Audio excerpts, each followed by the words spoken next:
It's a moment of great shared legacy and heritage, and both organizations stand as testament to resilience, community, culture, creativity.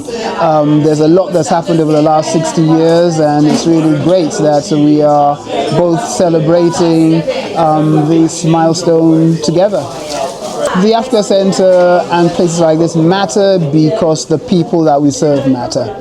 We matter because we are a place for connection, for creativity. We are a place where young people especially, but older people as well, from African and other diasporic communities can come to meet, to learn, and facilitate connection with each other. So it's a really important space. Parents, when they were here in the 60s and 70s, were in Southwark.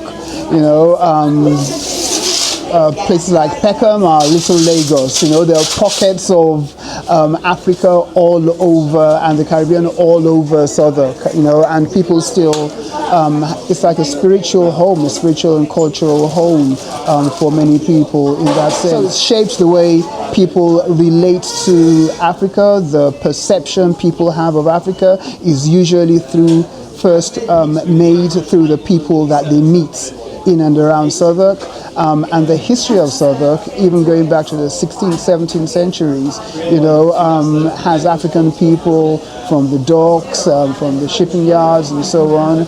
They all met in Southwark for all those years. So yeah, it's a very long and profound history, and it has really African people are really integral to the very identity of Southwark.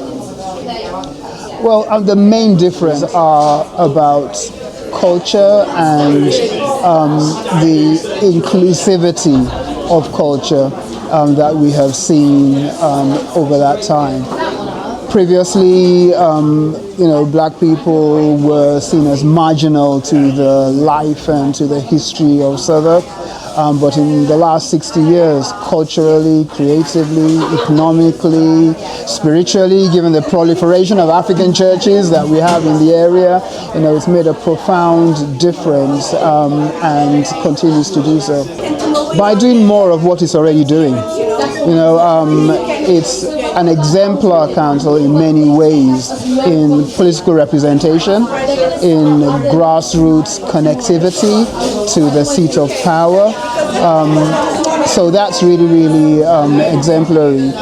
More of that needs to happen. We need to see more translation of that political representation in economic opportunities. We need to see more ownership of heritage, and we need to see more investment in people, especially to combat some of the social issues that we have in the borough. So I think those are the ways in which there can be improvements, but it's looking positive, overall what Southwark is doing.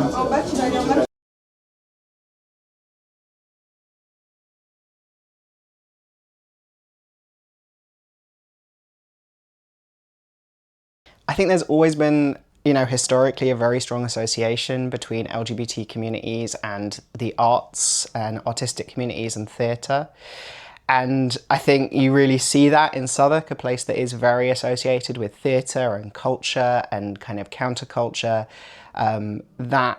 That continued relationship between LGBT identities and social commentary and kind of art and outsider art is very strong in Southwark. So, traditionally there were always quite a lot of like gay clubs and places like that in Southwark. And as the area has become a lot more developed, as we see in a lot of parts of London, we've lost a lot of venues and we've lost a lot of spaces, like XXL very famously used to be around here.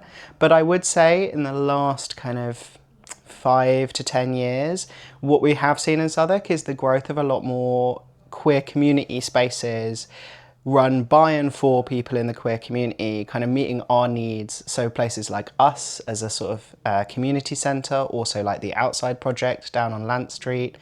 And yeah, there's a really nice continuity, I think, of LGBT existence in Southwark. If I had one message for young people, it's get out of the house, go and meet people, find real life spaces and make those connections across generation and across class and across all these different sort of social categories that we have. I think that's really, really important.